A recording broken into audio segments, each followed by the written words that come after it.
¿Qué tal, senderistas? Este es Quique de nuevo para seguir compartiendo con vosotros la maravillosa experiencia de estar juntos caminando por la ruta de la carta del apóstol Pablo a la iglesia de Roma, la carta a los romanos.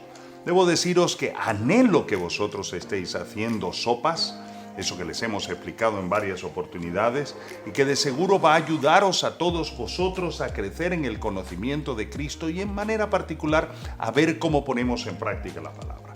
No podemos olvidar que siempre el Señor nos ha retado a que nosotros seamos hacedores de la palabra.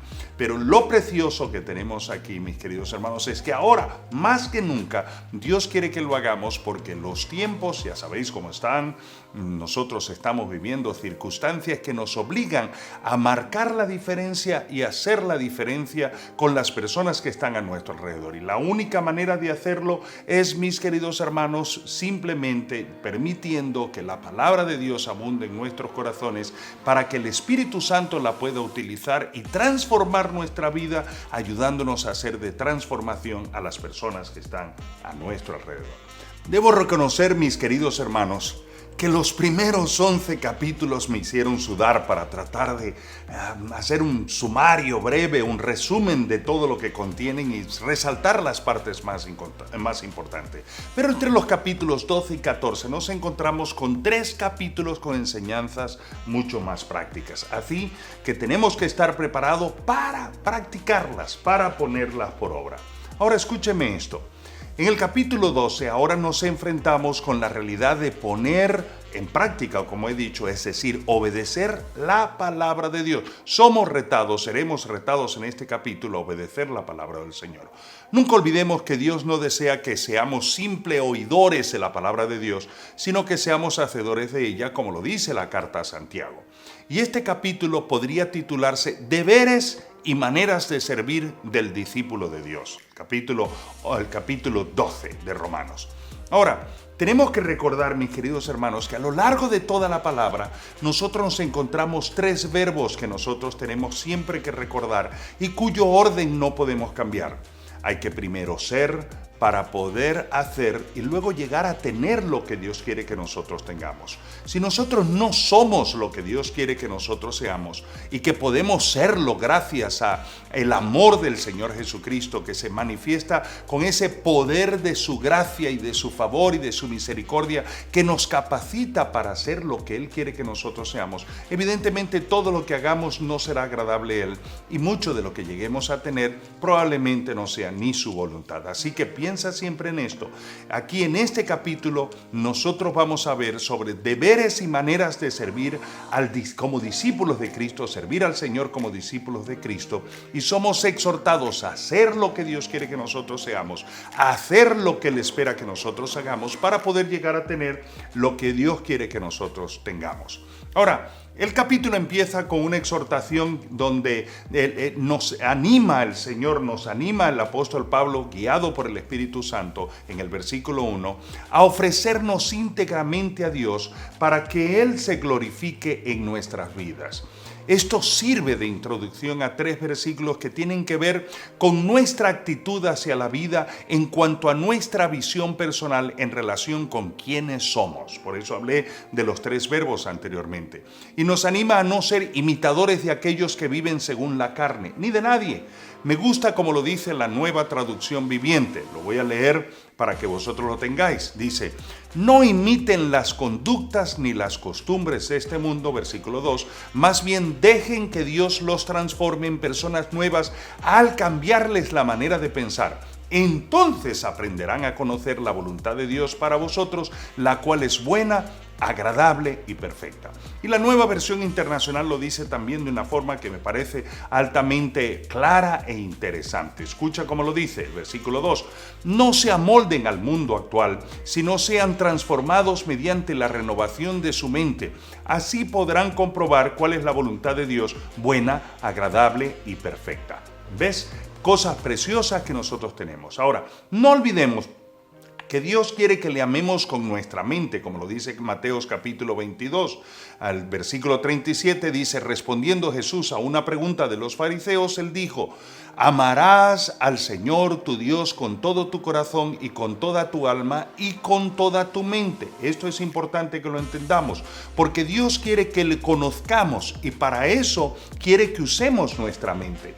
Por eso en toda la Biblia, la lectura de toda la Biblia es fundamental para poder caminar con Dios y obedecer a sus mandamientos. Eso es lo que nos capacita para conocerle, porque a través de la mente Dios ministra nuestro espíritu para provocar transformación y ayudarnos a ser de transformación. Ahora, el versículo 3 es un golpe fuerte para aquellos que pretenden la exaltación del ego como camino a la victoria, ayudándonos a entender que cada persona no debe tener más alto concepto de sí mismo que el que debe tener, sino aquel que le permita formar parte de un equipo divino diseñado por Dios para la edificación del cuerpo de Cristo y la redención de la humanidad, que ese es el fin general, el fin final de todo lo que Dios quiere hacer. Por eso, en los versículos 6 al 8, Dios habla de que en este equipo divino cada uno de nosotros tenemos una tarea, un hacer determinado por Dios. Vamos al segundo verbo, primero fue ser, el segundo es hacer. Y el capítulo cierra con los versículos 9 al 21 que contiene diversas exhortaciones para su obediencia. Por ejemplo, nos pide que amemos sinceramente. Nos pide aborrecer el mal, en segundo lugar. Luego nos pide respeto y honra mutua. Tenemos que vivir en respeto y honra a los demás. Nos pide que también seamos ayudadores, que ejerzamos ayuda mutua. Nos pide también que nosotros bendigamos a los que nos maldicen y nos ruega encarecidamente que hagamos todo lo que sea necesario para vivir en armonía y para ejercer misericordia con los demás.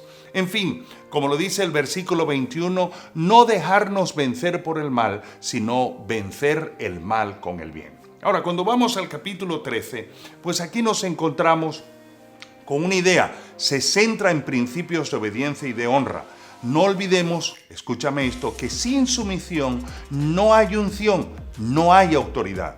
Por eso nos pide someternos a nuestras autoridades sin importar si nos agradan o no. Una vez una persona me dijo, yo no oro por mis gobernantes porque no estoy de acuerdo con sus ideas. No hay tal cosa en la palabra del Señor. Dios nos pide a nosotros que busquemos orar por nuestros gobernantes, nos caigan bien o no nos caen bien. Les confieso algo, muchos de los que están ahora me sobran y la verdad es que no me caen bien, pero yo tengo que orar por ellos. Y nos pide además obediencia a las autoridades como una manera de obedecer a nuestro Dios. Obedezco a las autoridades, obedezco a Dios. Por supuesto, siempre y cuando las leyes establecidas sean justas y éticamente, de acuerdo a la Biblia, correctas. Por supuesto, también describe las funciones correctas de los gobernantes, es decir, también la palabra del Señor exige que los gobernantes puedan actuar correctamente, pero muchas veces esas cosas no pasan porque simple y llanamente nosotros no estamos orando para que Dios obre e influencie sus corazones.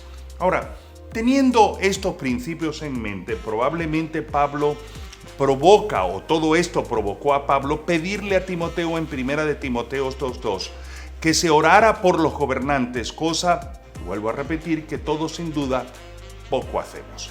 Además de esta conducta exigida por Pablo, él nos advierte que los creyentes no debemos hacer trampas en el pago de nuestros impuestos. ¿Qué estoy hablando? Sí, tal cual como te lo digo. Es que siempre buscamos y tenemos esa manera en España de tratar de ver de qué manera le podemos ganar algo a gran hermano, como le llamo yo a Hacienda. No, escúchame. El apóstol Pablo nos advierte, inspirado por el Espíritu Santo, que los creyentes no debemos hacer trampa en el pago de nuestros impuestos. Debemos aprovechar lo más que aprovechamos, pero hacerlo con integridad y honestidad. Haciendo énfasis en nuestra conducta, nos pide que paguemos a lo que debemos. Incluso nos pide no deber nada a nadie, sino el amor. Nos pide vivir con una conducta moral recta, hasta en lo más íntimo. no hacer el mal a nadie y tratar bien al prójimo. Yo sé que a veces algunas personas nos pueden sacar de quicio y como que cuesta mucho y hay que apretar los dientes para uno hablarles, pero Dios nos está pidiendo a nosotros, y es lo que debe pesar en nuestro corazón, y pesa en el mío y creo que en el tuyo también, es que no debemos pagar a nadie el mal con el mal, sino que debemos tratar a las personas bien, aunque ellos nos traten mal a nosotros. También nos exhorta a aprovechar el tiempo, aprovecharlo bien, a gestionar nuestro tiempo, y por supuesto nos reta a no vivir conforme a la carne. En pocas palabras, nos está pidiendo Pablo, guiado por el Espíritu Santo, a marcar la diferencia y ser la diferencia para los que están a nuestro alrededor. Muchos se conforman simplemente con ser la diferencia, pero no en marcar la diferencia. No basta que nosotros manifestemos nuestra santidad, sino que nuestra santidad provoque que las personas quieran tener la relación que nosotros tenemos con el Señor. Y con esa misma exhortación nos introduce al capítulo 14, donde nos pide un trato justo con los demás y en especial con nuestros hermanos en la fe. No deberíamos estar peleando los unos con los otros. Versículos 4 y 10 dicen: no tenemos derecho de juzgar a los demás. No nos ha dado el Señor derecho de juzgar a nadie. Nos ha dado el derecho de amar. El versículo 14, el versículo 4 dice claramente: ¿por qué juzgas al siervo ajeno? No podemos. No nos pertenece a nosotros, le pertenece al Señor. A nosotros nos toca es amar. Y los versículos 8 y 9 nos dicen que vivamos para Dios, que vivamos para hacer todo para la gracia del Señor. El 15 nos dice que no seamos de tropiezo para nadie con nuestra conducta y que debemos buscar, como lo afirma el 19, hacer todo por mantener la paz. Versículo 23 dice: lo que no proviene de la fe es pecado. Mis queridos hermanos, somos retados por el Señor a ser de bendición, a ser instrumentos de paz, a ser instrumentos de alegría. ¿Sabe? Cuando estudiamos el Evangelio de Juan, Gabo nos compartió una de las promesas que nosotros hemos impedido que se hagan realidad. Padre, él oró al Señor, una de las oraciones que no han sido respondidas del todo. Padre, que ellos sean uno como tú y yo somos uno. ¿De quién hablaba? Hablaba de nosotros. Y déjame decirte que tristemente nosotros estamos tan apercibidos de situaciones que no nos corresponden a nosotros estar apercibidos, que impiden que podamos ser uno. Yo espero, mi querido hermano, mi querida hermana, senderista, que en este tiempo en que estamos caminando en estos 3 capítulos, 12, 13 y 14 de Romanos, el Espíritu del Señor nos ministra en una forma extraordinaria y nos demos cuenta que tenemos que pasar de las palabras a los hechos, que tenemos que quitar ese dicho que nosotros decimos en España, que del dicho al hecho hay un trecho. No, que no haya ningún trecho, sino que lo que nosotros leemos en la Escritura, permitamos que el Espíritu del Señor pueda obrar en nuestros corazones y lo pongamos en práctica. Mientras haces tus sopas en este tiempo de estos 3 capítulos, yo te animo a que le preguntes al Señor qué tengo que poner en práctica. Lo hagas y no solamente eso, compárteselo a alguien para que esa persona también sea transformado y por supuesto, no olvides contarle a alguien del amor del Señor. Hazlo buscando honrar al Señor porque Dios honra a los que le honran. Hola senderistas, si te ha gustado nuestro video te invitamos a que te suscribas, le des a la campanita para activar las notificaciones, le des like y lo compartas con más personas para que también sean edificadas. Y no olvides seguirnos en nuestras redes sociales. Dios te bendiga.